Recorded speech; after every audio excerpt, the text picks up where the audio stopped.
42 টাকা পার হয়ে গেছে। আচ্ছা যাই হোক, এখন নেই।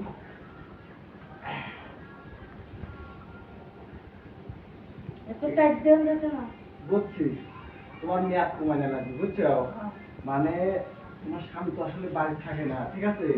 বাড়ি না থাকার কারণে তুমি খাওয়া দাওয়া বেশি করতেও মেয়াদ গেছে বাইরে, তাহলে একটু মেয়াদ কমানো লাগবে। শুয়ে পড়ো, শুয়ে পড়ো, শুয়ে পড়ো।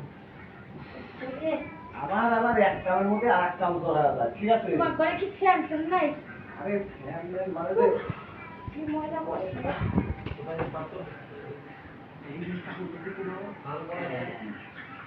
বাবা, তোমার খেলার মাঠটা আসলে অনেক সুন্দর, বুঝছো? মাঠে কাম করে দাও। এই নাও। কি গেছে না? আরে হ। হ্যাঁ